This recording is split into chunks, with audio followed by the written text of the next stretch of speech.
Hello everyone, welcome to English out. मेरा नाम है कुलदीप और आज एक और हम नया वीडियो लेकर आए हैं। एसएससी जीडी के प्रीवियस ईयर के जो इंपॉर्टेंट क्वेश्चंस हैं उनको एक और बार हम डिस्कस करेंगे। ठीक है, इसके पहले भी एक वीडियो अपलोड हो चुकी थी, आप उसे जरूर देखिएगा। इसमें कुछ और क्वेश्चंस लेकर आए हैं जो कि प्रीवियस ईयर आ चुके हैं, पहले क्वेश्चंस ये आ चुके हैं। ठीक है, तो ये बहुत ही अच्छे क्वेश्चंस हैं, ये रिपीट होने के चांसेस इनके बहुत ही हैं। ठीक है, तो चलिए वीडियो स्टार्ट करते हैं आज का। देखिए पहला क्वेश्चन ले लेते हैं।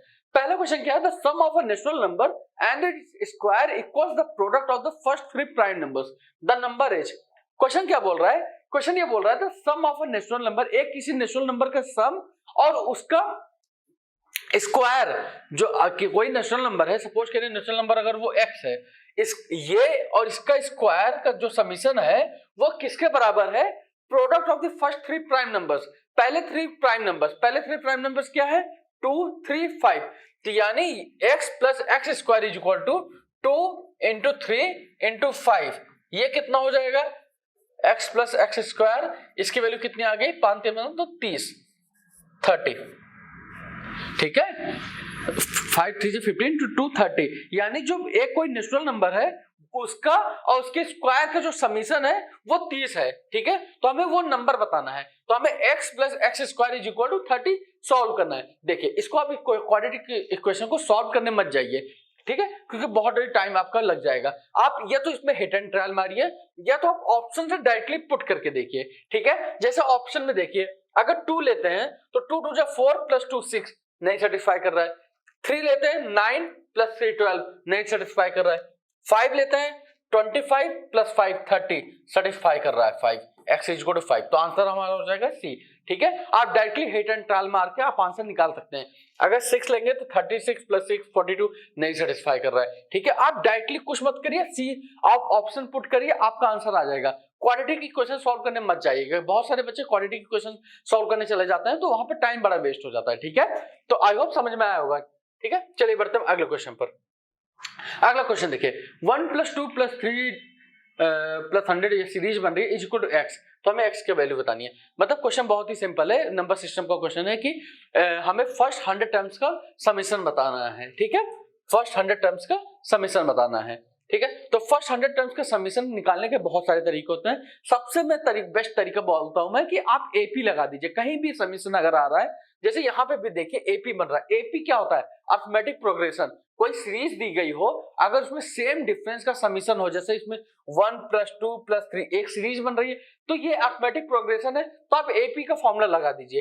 एपी के समीशन का फॉर्मूला क्या होता है? एसएन मतलब समीशन इज इक्वल टू, क्या फॉर्मूला होता है? n/2 2a plus n - 1 into D, ये होता है फॉर्मूला। ठीक है, n/2 2a plus n - 1 into D.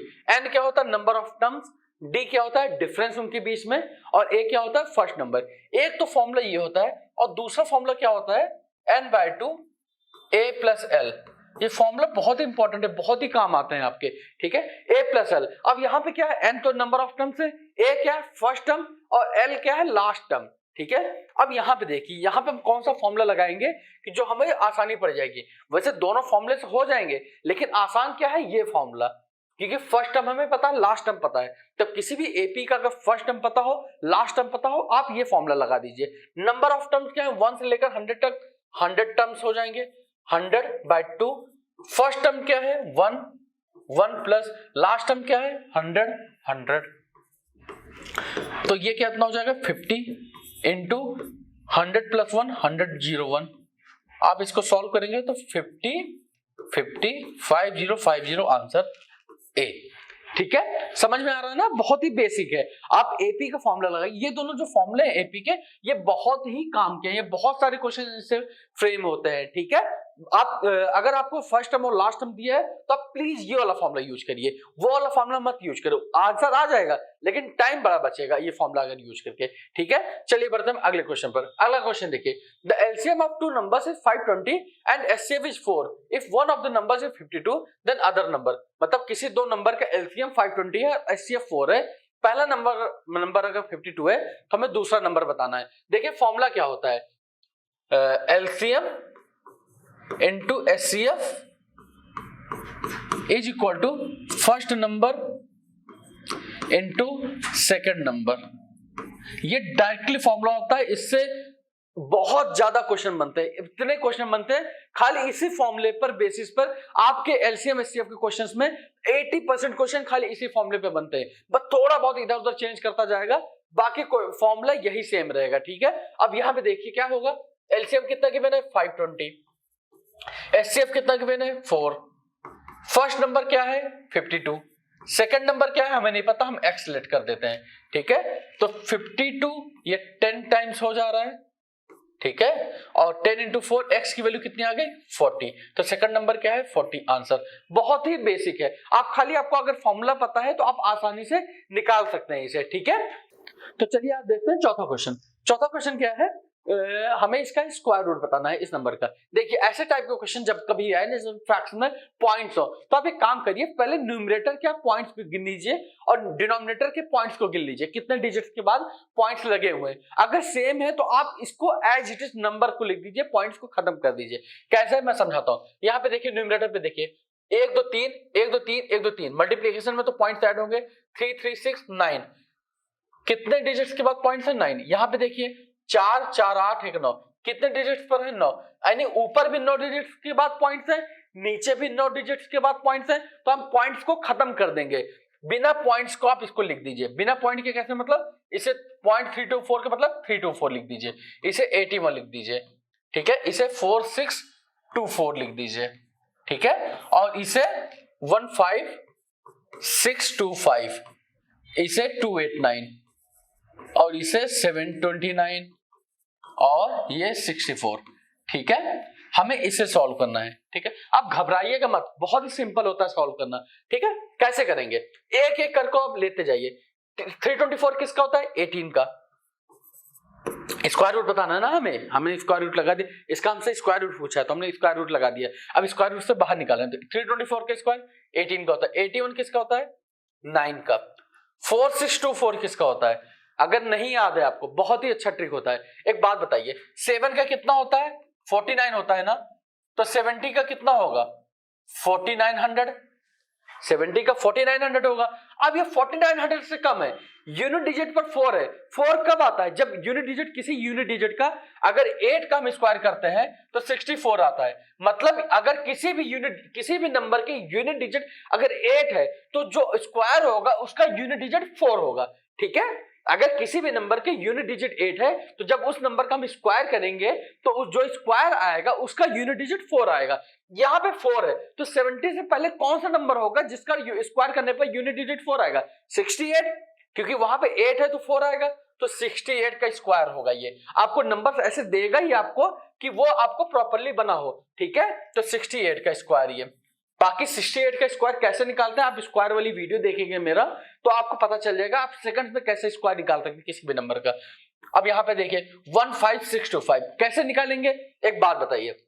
यहाँ पे देखिए 12 का स्क्वायर कितना होता है 144, एक जीरो लगाते हैं, 120 का स्क्वायर 14400 और 130 का स्क्वायर 16900, ठीक है। हमें नंबर ये पूछा है, इन दोनों के बीच में है ये नंबर, ये जो नंबर है इन दोनों के बीच में यूनिट डिजिट 5 है। यूनिट डिजिट 5 किस पर होता है, केवल 5 के नंबर पर ही यूनिट डिजिट 5 आएगा, तो इनके बीच में 5 कौन सा आता है 125, ठीक है। तो ये 125 का स्क्वायर होगा, ये गारंटेड है, ठीक है। आपको ऐसा नंबर देगा ही, आपको खाली निकालना है बस। आपको कैसे निकालेंगे, आप क्रॉस आप थोड़ा सा आगे पीछे से करके आप निकाल सकते हैं, ठीक है। आपको सिखाया यहाँ पे 289 तो आपको पता होगा 17 का होता है, और 729 27 का, और 64 8 का, ठीक है। अब कुछ जो सॉल्व हो रहा है सॉल्व कर दीजिए। 17 4 जा, ठीक है, 4 इंटू 2, ठीक है, 9 इंटू 3, 3 इंटू 2 6 इंटू 3, ठीक है। तो यहां ऊपर क्या बचा 3 और नीचे क्या बचा 125, ठीक है। ऊपर बचेगा 3, नीचे क्या बचेगा 125। अब इसको जब हम सॉल्व करेंगे पॉइंट लेकर आएंगे तो 0.0 उसके बाद 24 0.024 सी ऑप्शन आ जाएगा आपका आंसर, ठीक है। समझ में आया ना आपको? आप कैसे सॉल्व करेंगे वो बहुत ज्यादा इंपॉर्टेंट है। आपको एक एक करके कैसे निकाल, पॉइंट्स के हिसाब से मत लेके चलना। अगर पॉइंट्स को लेके चलेंगे ना आप तो बहुत ज्यादा कंफ्यूज हो जाएंगे, बहुत ज्यादा टाइम वेस्ट हो जाएगा। पहले पॉइंट्स को ऐड कर लीजिए, ऊपर नीचे अगर पॉइंट्स बराबर है तो आप उसको कैंसिल कर दीजिए, उसको एज इट इज नंबर लिख दीजिए। अब जिसका आपको पता है तो उसको आप तो डायरेक्टली लिख दें, जिसका नहीं पता कैसे निकालेंगे वो आपको सिखाया। ठीक है, बहुत ही अच्छा क्वेश्चन था, आंसर सी आ जाएगा। ठीक है, चलिए बढ़ते हैं अगले क्वेश्चन पर। अगला क्वेश्चन देखिए, Ram went to a market and bought one copy of mathematics books and 2 pencils for 165 rupees. Rahim went to the same market and bought another copy of same book and 10 pencils of the same brand for 169 rupees. The price of each pencil. Question बहुत ही simple है, बस quadratic की question type का बना हुआ है। Question क्या बोल रहा है, राम कोई मार्केट में गया और एक मैथमेटिक्स की बुक और 2 पेंसिल 165 रुपीज में खरीदा। मतलब एक मैथमेटिक्स की बुक और 2 पेंसिल वो 165 रुपीज में खरीदा। रहीम उसी मार्केट में गया और सेम बुक खरीदा, मतलब मैथ की बुक, और 10 पेंसिल खरीदा। कितने में? 169 रुपीज में। ठीक है, अब हमें क्या बताना है, पेंसिल का कॉस्ट बताना है। पेंसिल का कॉस्ट बताना है, हमें पी की वैल्यू बतानी है। ठीक है, पेंसिल को हमने पी लिखा हुआ। तो कैसे सॉल्व करें, क्वाड्रेटिक इक्वेशन सॉल्व करने का क्या तरीका होता है? फर्स्ट इक्वेशन, सेकंड इक्वेशन, अगर हमें m को एलिमिनेट करना है, दिस माइनस दिस कर देंगे तो m एलिमिनेट हो जाएगा, तो दिस माइनस दिस करिए। तो अगर दिस माइनस दिस करें तो m एलिमिनेट हुआ, तो यहाँ पे क्या आया, 8p। ये सेकंड इक्वेशन है, ये फर्स्ट इक्वेशन है, तो 2 - 1 किया हमने। ठीक है, तो 10 - 2 8p इज इक्वल 169 - 165 p 4। तो p की value 1/2 that is 0.50, answer A. ठीक है, बहुत ही सिंपल क्वेश्चन था। ठीक है, क्वाड्रेटिक क्वेश्चन बनाइए, वहां से आपको सॉल्व कर दीजिए। आपसे m की वैल्यू भी पूछ सकता था। ठीक है, तो हमें m की वैल्यू भी यहां से हम डायरेक्टली निकाल सकते हैं। ठीक है, चलिए बढ़ते हैं अगले क्वेश्चन पर। अगला क्वेश्चन देखिए, the ratio of ages of 2 person is 5:9। The ages of one of them is greater than the other by 40 years. The sum of their ages. Question क्या बोल रहा है, दो बंदे हैं, उनकी जो एज का रेशियो वो 5:9 है। तो एक बंदा दूसरे बंदे से 40 साल बड़ा है, तो हमें बताना है उनके समीशन बताना है एजेस का। तो एक बात बताइए, ए और बी है मान लीजिए दोनों बंदे, तो रेशियो क्या है 5:9। अगर ए की 5 यूनिट है तो बी का कितना है 9 यूनिट। ठीक है, हम x लेके चल रहे हैं, ज्यादा बेटर है, आपको समझ में आएगा। पहले का अगर 5x है तो दूसरे की कितनी है, b की कितनी है 9x। कितना ज्यादा है, 4x ज्यादा ना। 4x की वैल्यू कितनी दी गई है 40, तो x की वैल्यू कितनी आ जाएगी 10। बहुत ही सिंपल क्वेश्चन है। ठीक है, x की वैल्यू 10 आ गई। अब हमसे पूछा क्या है, इनका समीशन पूछा है। समीशन कितना, 9 × 5 = 14x। हमसे 14x की वैल्यू चाहिए, x की वैल्यू 10 है तो 14x की वैल्यू 140, आंसर ए। ठीक है, इनकी इंडिविजुअल एज की वैल्यू पूछ लेता तो 50 और 90 आ जाता। ठीक है, बहुत ही सिंपल क्वेश्चन था। ठीक है, चलिए बढ़ते हैं अगले क्वेश्चन पर। अगला क्वेश्चन देखिए, the mean proportion of 1.21 and 0.09। Mean proportion कैसे निकालते हैं, आपको बताया हुआ पहले वाली वीडियो में। किसी भी दो नंबर का मीन प्रोपोर्शन निकालने के लिए रूट ए बी। ठीक है, दो नंबर अगर ए और बी है, उनका मीन प्रोपोर्शन कैसे, उनका रूट कर देंगे। तो यहाँ पे 1.21 को हम क्या लिख देंगे, आप इसको सिंप्लीफाई करके 121/100 लिख दीजिए। ठीक है, ये बहुत ही अच्छे से आपको सॉल्व हो जाएगा। 0.09 को भी आप सिंप्लीफाई करके 9/100 लिख दीजिए। ठीक है, अब यहां से इसको स्क्वायर कर दिए, यहाँ पे 100 × 100 है तो 100 बाहर आएगा। दो नंबर है तो एक स्क्वायर रूट में एक आ जाएगा। 121 का क्या होता है 11, 9 का क्या होता है 3, 33/100, और 100 को अगर पॉइंट में लिखेंगे तो 0.33, आंसर आपका ए। ठीक है, समझ में आया ना, बहुत ही बेसिक है। रूट ए बी आपको पता है, मीन प्रोपोर्शन कैसे निकालते हैं, आप आसानी से निकाल सकते हैं। पॉइंट्स में मत जाइएगा, पॉइंट्स को अगर आप फ्रैक्शन में चेंज कर देंगे, कभी भी स्क्वायर रूट में जब आप सॉल्व करते हैं तो पॉइंट्स में मत करा करिए, पॉइंट्स में कंफ्यूजन हो जाती है। आप उसको ना फ्रैक्शन में चेंज कर दीजिए। जब आपने फ्रैक्शन में चेंज कर दिया तो आसानी हो जाती है बड़ा करने में। ठीक है, चलिए बढ़ते हैं अगले क्वेश्चन पर। अगला क्वेश्चन देखिए, A man has some hens and cows. If the number of heads and number of feet का ratio is 12/35, find out the number of hens if the number of heads alone is 48. Question बहुत ही अच्छा है, confusing हो सकता है आपको। Question क्या बोल रहा है, एक बंदे के पास कुछ मुर्गियां हैं और कुछ काउज हैं। ठीक है, नंबर ऑफ हेड्स और फीट का जो रेशियो है वो 12:35 है। अगर नंबर ऑफ हेड्स 48 है तो हमें बताना है मुर्गियां कितनी है। क्वेश्चन समझाता हूं आपको। हेड और फीट का जो रेशियो है वो 12:35 दिया हुआ है हमें। ठीक है, समझ में आ रहा है ना आपको। तो हमसे पूछा है क्या है कि मुर्गियां बतानी हमें कितनी है। तो एक बात बताइए, मुर्गियां कितनी है, अगर हमें ये पता चल जाए टोटल काउज और हेंस कितने हैं तो हमें हेंस पता चल जाएगा। ठीक है।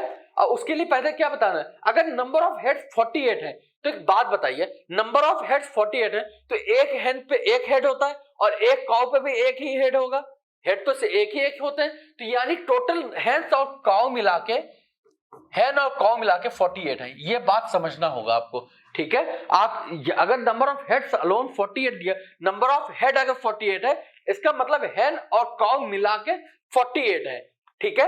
अब एक बात बताइए, नंबर ऑफ हेड और फीट का रेशियो 12:35, हेन अगर हेड अगर 48 है तो फीट कितने हो जाएंगे 140, 12 की वैल्यू 48 दी गई है तो 35 की वैल्यू 140, यानी टोटल फीट कितने हैं 140।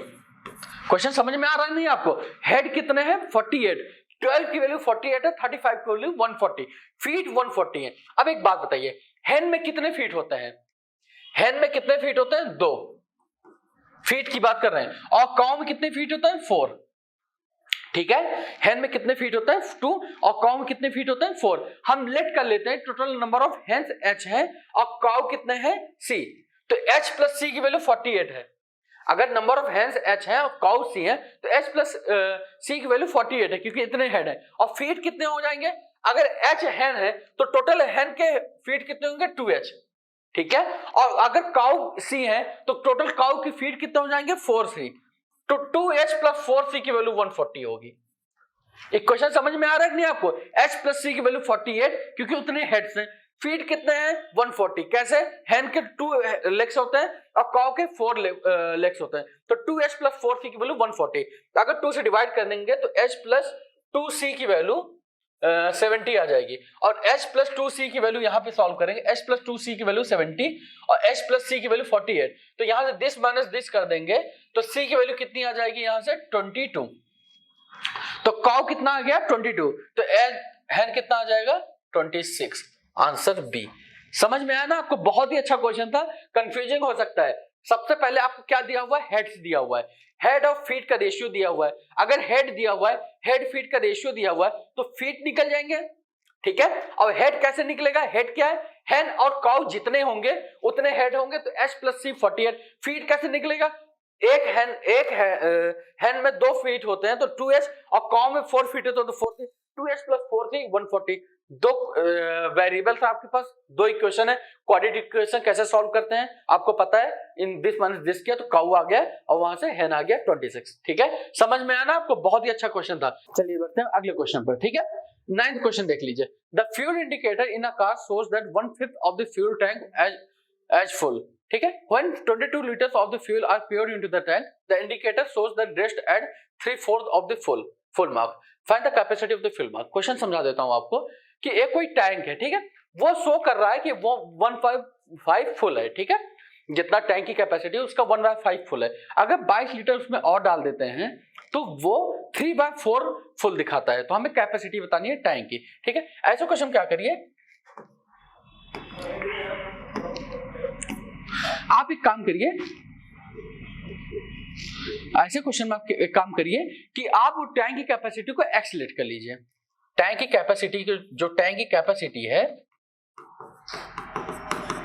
उसको आप एक्सलेट कर लीजिए, ठीक है। तो पहले कितना फुल था वो x/5, हमने क्या किया उसमें 22 लीटर डाल दिया, तो अब कितना फुल हो गया, अब कितना फुल दिखा रहा है 3/4 टोटल कैपेसिटी x का, ठीक है। आप इक्वेशन बना लीजिए, अब इसको आप सॉल्व करते हैं हम, तो 22 उसे x/5 उधर गया तो 3/4x minus x/5 is equal to 22, ठीक है। एलसीएम 20, तो 4 5 जा 5 3 15x, 5 4 जा 4x इज इक्वल टू 22, यहां पे सॉल्व कर देते हैं, 15 minus 4 11x upon 20 is equal to 22 2, तो x की वैल्यू कितनी आ गई 40 लीटर, तो आंसर कितना हो जाएगा डी 40 लीटर। आप क्या करिए, आप उसको वहां पे आप x की लीटर कैपेसिटी ले लीजिए, पहले क्वेश्चन में क्या बोल रहा है x/5 फुल था, जब 22 लीटर डाल दिया तो 3/4 फुल दिखा रहा है। आप इस क्वेश्चन को सॉल्व कर लीजिए तो आपकी x की वैल्यू 40 लीटर आ जाएगी, ऑप्शन डी, ठीक है। आई होप समझ में आया होगा, क्योंकि ये जो क्वेश्चंस है ना ये सारे के सारे प्रीवियस ईयर क्वेश्चंस हैं जीडी के, अगर आप पेपर से पहले आप इनको सॉल्व करके चले गए तो इन्हीं क्वेश्चंस पे बस ज्यादा से ज्यादा वो क्या करेगा, वैल्यू चेंज कर देगा, ठीक है। बाकी क्वेश्चंस को एज इट इज ही रखेगा, ज्यादातर क्वेश्चन एज इट इज रखेगा, ठीक है। तो चलिए उम्मीद करता हूं आपको वीडियो बहुत ही अच्छा लगा होगा। अगर वीडियो अच्छा लगा तो प्लीज वीडियो को लाइक करिएगा, चैनल को सब्सक्राइब करिएगा। हम जल्दी मिलेंगे अगले वीडियो में। Thank you.